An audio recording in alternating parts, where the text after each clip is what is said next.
में हम लोग देखेंगे ह्यूमन रिप्रोडक्शन चैप्टर के कुछ इंपॉर्टेंट ट्रिक्स को। तो सबसे पहले हम लोग याद करेंगे स्पर्म पाथवे के सीक्वेंस को बहुत ही सिंपल सी ट्रिक के थ्रू। चलिए याद कर लेते हैं स्पर्म पाथवे के सीक्वेंस को।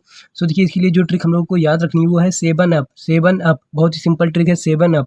अब देखिए 7 अप के यस से हम लोग याद रखेंगे सेमनीफेरस ट्यूब्यूल, ई से याद रखेंगे एपिडिडाइमस, वी से याद रखेंगे वॉइस डिफरेंस, एन से यहाँ पे कुछ नहीं, यू से याद रखेंगे यूरेथ्रा एंड पी से याद रखेंगे पेनिस।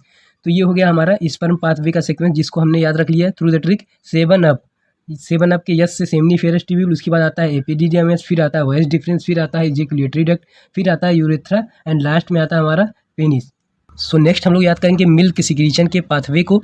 सो देखिए इसके लिए जो ट्रिक हम लोग को याद रखनी हुआ है, एक माँ अपने बेटे से बोल रही है जिसका बेटा प्राइमरी स्कूल में पढ़ता है, तो उसकी माँ उससे बोल रही है कि लेट जाओगे तो दाल मिलेगी, लेट जाओगे तो दाल मिलेगी। प्राइमरी स्कूल जो होता है उसमें खाना वाना मिलता है, तो उसकी माँ बोल रही है क्या कि लेट जाओगे तो दाल मिलेगी, लेट जाओगे तो दाल मिलेगी। अब देखिए लेट के एल से हम लोग याद रखेंगे लोब यानी कि मेमोरी लोब, ए से याद रखेंगे एल्व्यूलाई यानी कि मेमोरी एल्व्यूलाई, के टी से याद रखेंगे टिब्यूल यानी कि मेमोरी टिब्यूल, ई से यहाँ पे कुछ नहीं है। अब दाल के डी से हम लोग याद रखेंगे डक्ट यानी कि मेमोरी डक्ट, ए से याद रखेंगे एम्पुला एंड एल से याद रखेंगे लैक्टिफेरस डक्ट।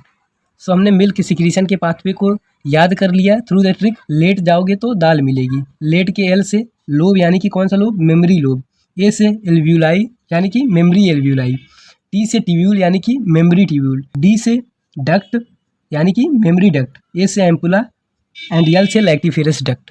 तो नेक्स्ट हम लोग याद करेंगे सभी मेल एसेसरी ग्लैंड्स को। सो देखिए 3 मेल एसेसरी ग्लैंड्स होते हैं, पहला है बैल्बो यूरेथ्रल ग्लैंड, दूसरा है सेमिनल वेसाइकल एंड तीसरा है प्रोस्टेट ग्लैंड। सो इनको हम लोग याद रखेंगे थ्रू द ट्रिक बीएसपी एक टाइप की पार्टी है, उसी के थ्रू हम लोग सभी मेल एसेसरी ग्लैंड्स को याद रख लेंगे। अब देखिए बीएसपी के बीच से हम लोग याद रख लेंगे बल्बो यूरेथ्रल ग्लैंड, एस से याद रख लेंगे सेमिनल वेसाइकल एंड पी से याद रखेंगे प्रोस्टेट ग्लैंड। नेक्स्ट इसके ऊपर एक और क्वेश्चन बनता है कि इनमें से कौन सा ग्लैंड जो होता है वो अनपेयर्ड होता है यानी कि सिंगल पाया जाता है।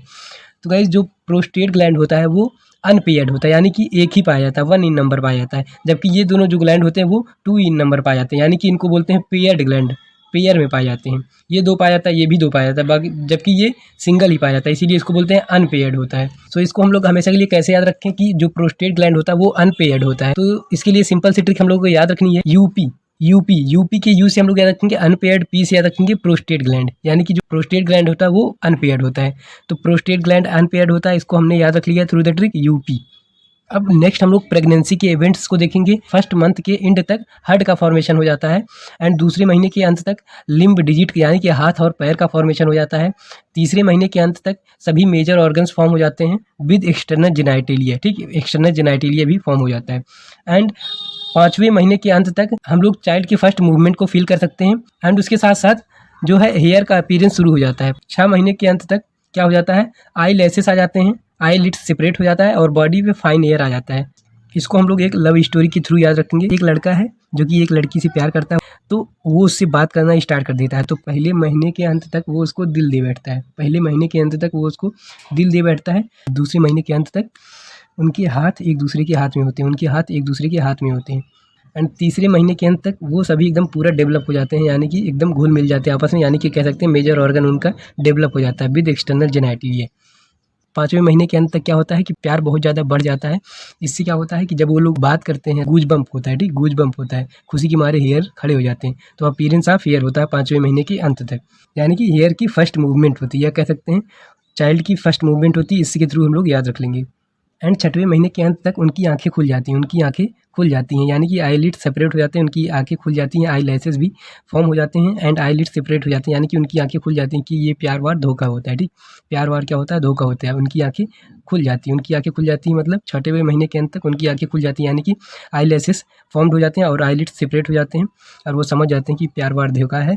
जो पहले उनकी बाल खड़े होते थे वो बाल अब नॉर्मल हो गए हैं, वो बाल अब नॉर्मल हो गए हैं, फाइन हेयर हो गए हैं। तो इसके थ्रू हम लोग सिंपली याद रख सकते हैं। बहुत ही फनी ट्रिक्स था, हमको नहीं लगता है कि इसके बाद आप कभी भूल पाओगे इसको।